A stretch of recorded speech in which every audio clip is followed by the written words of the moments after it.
Hey everybody, Brandon here with Fold Up Games. I am not ready to do this video, but I hinted at it yesterday that I was going to talk about some mental challenges and things, and it's been rattling around, and I can't. I've been kind of obsessing over it, so I have to do it, or else I'll keep obsessing over it. So ready or not, here we go. Yes, I'm wearing the same things I was wearing yesterday. That's how it goes. Disclaimer right at the start, I have not been diagnosed, nor am I being treated or having medication for ADHD or anything like that. A close relative of mine recently got onto meds and was really helping them a lot, and told me I really needed to look at myself because they see the same behavior. Even my wife is saying, you do the same stuff to me. So I kind of started looking at that and saying, I really need to pay attention to my own brain and the way I function so that I can understand myself more, be able to connect with other people who struggle with the same challenges and learn from each other and see how much of it applies to me and what I can use to be successful.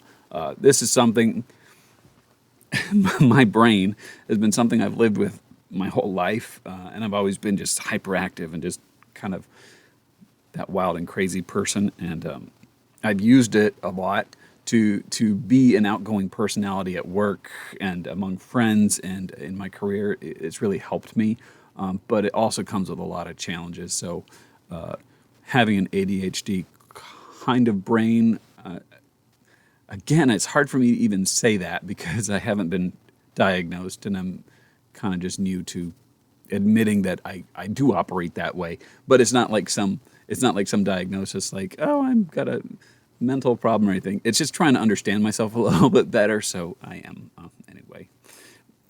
The challenges that I'm facing trying to do things at work or with game development in specific is this whole thing about not having focus and getting really distracted really, really easy. That's part of it, that you just like do thing. And at times it can even be the opposite, which is surprising. You can get into hyper focus, like hyper intense focused followed by a crash. Like I might go for hours working on something and then realize I'm in pain and I'm hungry because I didn't stop. At other times it's just like bang, bang, bang. I can't stop long enough to work on one thing. So I work really well with short, quick goals and short, quick accomplishments. I understand that getting a dopamine fix all the time is part of it, from my understanding, from what I'm learning. So game dev can be kind of challenging because you're not getting that constant feedback. So being able to have small, manageable goals is good. But having a lack of motivation is what I'm struggling with right now. Like, I don't want to do it. The other one that you can get into is overwhelm, because it's like you're just kind of seeing 4,000 things all at once, and it's like it's too much, and I can't start. I keep tapping down here, by the way, because I'm looking at my phone to keep notes. I told you I'm just not ready, but I want to try to be as real as possible on my channel and talk to people. So I have notes here to remind myself so I don't get distracted. So I'm being real right now. Coping strategies, being real. Coffee is a stimulant. ADHD meds are also a stimulant. Drinking coffee does get my brain working. It's temporary, and it goes like bzz, laser focused, and I feel normal. I'm not kidding you. When I'm drinking coffee, I feel normal. People know me to be somebody who just really loves coffee. It's a great hobby. I love making coffee. I even roast it sometimes. People know that about me. But what they don't know is it really is, and I don't think I ever knew this either, it's an ADHD coping mechanism, and it's a stimulant to help my brain get up to a normal kind of behavior. And I don't know how else to describe it except to say I feel normal when I'm drinking coffee. The other one that I use is the idea of start, then feel like it. If you think you're a bit of the same kind of brain that I am, you might relate to that idea of not being able to start. So start, then feel like it after you start. That one hits me so many times. Oh, I can't tell you the number of times that hits me. Start, then feel like it. If you're waiting for motivation to come along and grab you, it ain't coming. You have to start and get going, and then you'll feel like it after you get into the rhythm of it. It's like, okay, this feels like something I can succeed and start making progress on. So it's really, really helpful. Another thing that helps on that is a little technique I call runway, giving myself a little runway. For example, a video project, I'm doing YouTube videos is it's not just doing game dev or what I'm doing. I have to edit the videos of the thing I'm talking about. So video projects can be like, do a video. Overwhelm hit. No, I can't do that. Runway tactic would be to do a small portion of it. Give myself a start. That's why I keep, like I told you, I keep grabbing my notes here because this was my small start. This is my crutch right now. I took a few notes, and that's all. I'm not making a video. It's not overwhelming. I'm just making a few notes. And now it's like, I'm going to record it. It doesn't have to be perfect, right? It's no problem. Just record it. It might be as simple as I'm going to start a new file and save the file name. So when it comes to making a video or even on a video game development project, it's like I'm going to start a file, make a file name. I'll put a cube into the world and call it ground. And after I've done that, I might as well scale it and make it decently sized ground. And after that, I might as well add another, maybe a capsule and just call it player. Okay, no, that's not too much. I can do that. Half the time when I get into this runway, I'll keep going because I get into that move of start, then feel like it. But if not, the runway is there. I've done just a little work to set up those little milestones, those little overcoming bits to where the roadblock that was in front of me has been eliminated. So next time when I jump in, I can actually just start continuing, and it gets my mind working on the game instead of 25,000 steps to starting it. And I'll say stuff like that. You heard what I just said, 25,000 steps. There's not 25,000 steps to starting it. There's like 2. But in my mind, it's this, this overwhelm moment of can't start. Too much, don't know where to start. So breaking down into bite-sized chunks is really important. So that's another coping mechanism.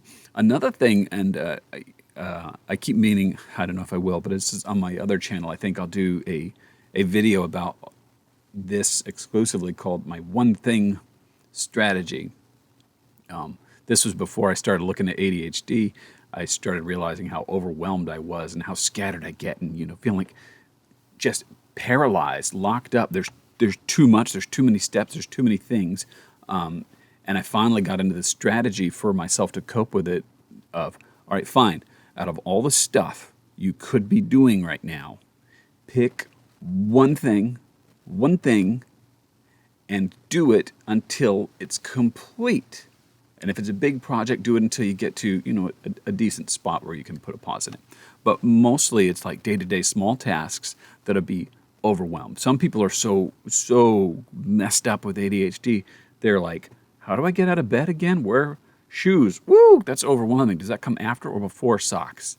I mean, it can be paralyzing. That's when you need meds, I think.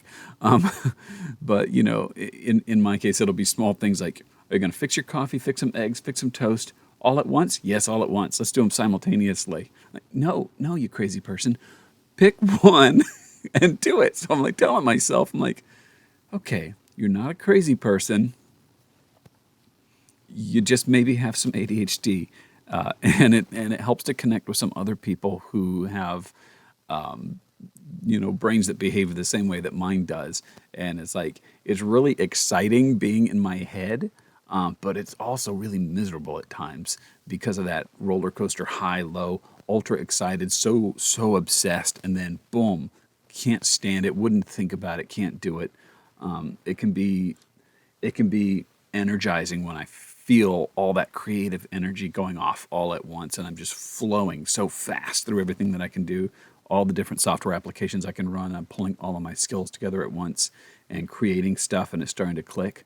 And then other times it'll be like, don't want to move. I don't feel like being out of bed at all, and I need to give myself space and give myself time and be able to understand when I'm really firing on all cylinders versus when I'm not. And to stop being so hard on myself is important. So some of my videos out here on the games channel, you might have noticed I've got kind of a confessional kind of a tone to them, or a I don't know, support group tone. So if this one is helpful to you, I'd appreciate it if you want to talk about it down below. I'm not out here trying to farm for clicks, likes, subscriptions, or any of that stuff. I'm just a guy talking to a computer. But if this helps you, I would love to hear from you. What I'm doing right now, as far as trying to understand myself more, is to try to connect more in a community kind of a way. Listening to other people is part of that, and figuring out what works and what doesn't work. But I'm a little bit, in case you can't tell, I'm a little bit nervous talking about this and trying to think about myself in a new light and from a new perspective that I haven't before. To not just say, Brandon, he's that crazy guy, but to say, you know what, maybe I have some challenges, maybe I have some differences in the way that I think and the way that I operate, a lot of time that serve me well, and other times that are really damaging and difficult. And I think as a person, I do a good job about covering up the difficulty. Learning challenges is the one thing I meant to mention. See, I have notes and I missed it. Learning difficulties. I was a great student. I got great grades, mostly because I do absorb information quickly, and I'm able to cheese through a test because I know how tests work, and I'm good at regurgitating information. And if I understand something, I understand it deeply, and I want to share it. That's why I do channels like this. I want to share the things that I've learned with other people. But learning, the act of learning, can be a nightmare. Reading through a manual, forget it. I will fall asleep before I get to it. I get sleepy, like sleepy immediately, probably because the dopamine thing all that energy is being sucked out. One time I needed to learn something on a video, and I literally took Scotch tape and taped my hands to this chair. It obviously didn't hold me in place, but it was enough just to remind me, no, don't grab the mouse. No, don't jump up out of it. No, don't go look at something else. Sit here and finish the video. Watch this thing that you're trying to learn. So, man, it can be rough sometimes. But anyway, game dev with ADHD. If you're watching this right now and you saw the title and you were like, man, I have ADHD. Is there any chance for me to do game dev? I want to just speak to you and say, yeah, absolutely. Yeah, totally. You got to roll with it. You got to roll with who you are as a person, with your strengths, with your weaknesses. Everybody has challenges. Everybody has strengths and weaknesses. Some people are able to just stay middle of the road a lot more often. Some people like me tend to, I am high and low. People know me as being high energy, but they're not usually around me when I'm really, really low. So I want you to realize that I'm being honest and open with you right now, and that I'm telling you that you can 100% accomplish stuff if you want to. You need to accept the way your brain works, and you need to work with it instead of against it, and you need to help yourself out with whatever strategies you need to. But some of these that I was just talking to you about are things that have helped me. Bite-sized pieces, accepting that things are not an overwhelming mass of, mountain that you have to climb. You don't have to climb a mountain. Give yourself a runway. Give yourself a small step. Give yourself a small win. Do one little thing. If you can't say, I'm going to commit to doing all the stuff, then commit to one until you finish it. And if you can't stay attentive on it, at least keep your promise. You understand? That's what that one thing strategy is about. To say, it's not to say it kept me from getting distracted. Making coffee, making eggs, making toast, making breakfast is a good example, because that's where I thought of it, and I realized I was spinning. But if I can't get myself to focus, I can at least keep a commitment. You see the difference there? I don't have to say that, oh, I got focused. I didn't get focused. When I'm over there making a cup of coffee, which I wanted, I'm screaming in my own head, going, This is the wrong thing to be doing. You should be warming up a pan. Sorry about the breakfast analogy, but that's the one that connected, and that's where it came up. But it's screaming in my head to go and do that other thing instead. But I said, no, darn it. I made a commitment to do this one thing and to pay attention for a minute. And so I have to see it through. So having that ability to take a small task and make a commitment to yourself can be helpful, as long as you're not setting yourself up for failure so you can just be mad at yourself later. Give yourself a break, get off your own back, realize that you can succeed and you can do well. And most importantly, I need to hear this. I need to hear this. So you're not alone, and you're not weird. You're great. You're you. You are who you are, and nobody is the same as anybody else. So you succeed where you can, you grow where you're planted, and you will do well. Hey, I really appreciate you watching this long. I know I'm wandering, but I'm just going to upload this as it is and hope that it helps somebody out there. Thanks so much. You guys have a great day.